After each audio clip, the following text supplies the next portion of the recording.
It was awesome. It was really, I really enjoyed watching our team play. We were good. I thought we were pretty good from the start, and got better as the weekend went on. So it was really enjoyable. Not an easy place to play, and they competed hard, and they were challenged hard by their coaching staff. So I really liked the way that our group, you know, pulled together as a team and played as a team, played as a unit. Seemed to be one heartbeat within the group. So it was really enjoyable to watch. I think there was joy for Gordo. I don't think as far as the team, it's like, oh, thank God. Yeah, but I think it was a joy. Everybody had a joy for Gordo because he plays the game the right way. He puts the time in. He works extremely hard. I mean, how many goalposts can you hit? He hit crossbar Friday. I mean, multiple goalposts most every weekend. And then this one was just a really quick play where Elias stripped a guy from, on the back pressure in the slot area and made a quick feed over, and Gordo snapped it off.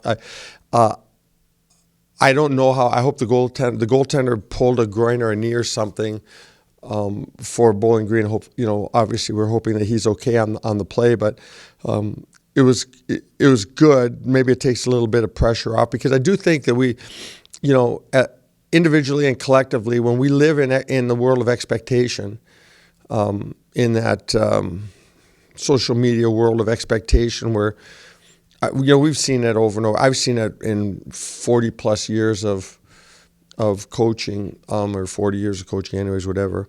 That there's expectations play a heavy burden on individuals if they don't get off to a really good start, and that's always a concern. When guys are trying to sign contracts, or we see it often in seniors, we see it often in sophomores. Junior years seem to be pretty, we seem to bounce back to who we are pretty much. But guys that have had 3 decent years or have grown for 3 years, you've seen in their senior year where they're playing for a contract at things, they kind of grip the stick tight sometimes, things like that. So we're happy for Gordo, but it's not like he hasn't. I mean, he should, not could, but should have probably 7 goals, and could have a dozen.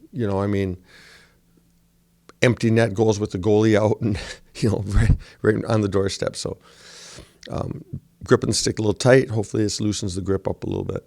Well, we've been scoring on Friday nights for the most part. It's Saturday nights that are the tricky one. And again, Saturday night we had a 5-minute power play at the end. Got chance. I think we got a dozen scoring chances or 10 scoring chances anyways on the power play. I think we get a little bit predictable on Saturday, and during the week we kind of try to look at what may work against an opponent. We run that, and then on Saturday the power play. If you looked at this Saturday and last Saturday, they looked identical. They go back to that same look. But when they don't look like that, when we practice all week long and do something, on Friday nights we seem to get, even if they're off scramble plays, they're different. They give the penalty kill a different look, something that they didn't practice during the week and things. So,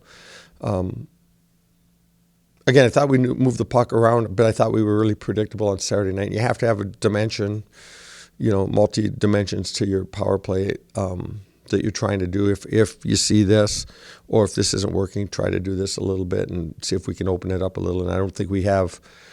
It seems to just evolve into Stiven on the half wall looking for something, and goalie makes saves because he's it's easy to see what we're throwing at him. He's doing a great job. He and Casper are just absolutely incredible. I think some of our D in the early going have I think our D is really good. Like, I think we have a good defensive core, a capable defensive core that's got a lot of facets to it. The steadiest part of our defensive core has been Casper so far, and Victor has been mostly in with a little bit of struggle in some areas, but he's really evolving. And I thought last weekend he and Casper were both absolutely off the charts in their overall their anticipation, elimination of time and space. With that, coming off of some structured defensive play into creative offensive play. So, and the ability for D to jump or the ability of D to pinch, things like that comes off of having the coverage around them. And defense is structured. However team gets into it, it's structured. Offense is a lot more free will and ad lib, but be able to get into that offensive transitional stage, you got to have some structure defensively. And we had that, and they read off it really well. And then when when the play breaks down offensively, then it's not being too far out of position to get back into that defensive structure and do it all over again. I thought our guys did a really good job of that. I think we had 85 attempts on the net on Saturday night. That's a lot. That's throwing a lot of net and a lot of pucks at the net, and several good scoring. We made the goalie move on some saves. On a lot of saves, the goaltenders had to make saves. They weren't just easy shots. So, but I thought I thought our defensive core did good. I thought Victor and Casper were outstanding. I mean, we're relying on them on defense, but when you get them jumping into plays and doing what they're doing, it's a big deal. It was big for us. Yeah, and he skates well. And he can recover. He can do that and get back and recover. I mean, it just adds a huge dynamic to us because, and that's why he's drafted, and that's why he's here, because he wants to play in the NHL. And obviously, with both he and Owen Baker being here, that's no discredit to them, because look at Michigan State, number one in the country, and Knights knows what he's doing. He knows the type of players he wants, and has done it there. That just kind of with Victor kind of is like, I love it here at Michigan State, love it, but my goal is to sign a contract with New Jersey and have an opportunity. So, getting his game back to the player that was drafted is a big deal. So having that player with that mindset and that motivation is obviously you can't add a value to it. But again, I think our whole defense, I think our D crew has a few guys have had a little bit of an identity crisis as to playing the way they want to play versus not the way that the coaching staff wants them to play, but versus the way that they can have success, which means not getting themselves into trouble trying to make that big home run play all the time. Whereas then all of a sudden we're playing a whole shift in our zone or something. But making the simple play and taking what's given to them. And I think the whole group is starting to settle into that. Get into a performing stage of their year. Because again, Bowling Green's a hard team to play against. They've been playing everybody tough, and I thought our guys did as good as anybody's done against them. So and they're good. They're. I like the way they play. I like the way Bowling Green plays. I think Denny's doing a great job. Solid. He did. I'm trying to think now. He didn't give up one on Friday. Saturday they didn't beat him. They didn't beat him with a shot all weekend, except for on the penalty. Those shootouts, they can take those, and they've been a nemesis for us, haven't they? But in over many years.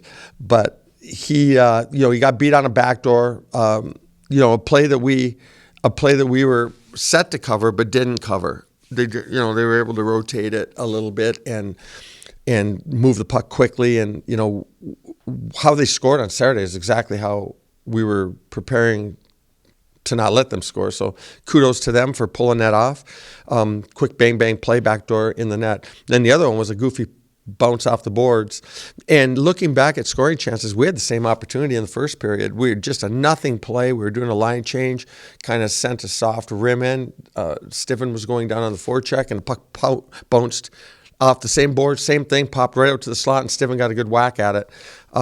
They got on the power play and obviously played for it because they had two guys right in perfect position to, with a bouncing puck, whack it back and forth and bounce it out of the air and put it in an open net when our goalie was behind the net. So he never got beat on a shot in the weekend. You can't ask more than that out of a goaltender.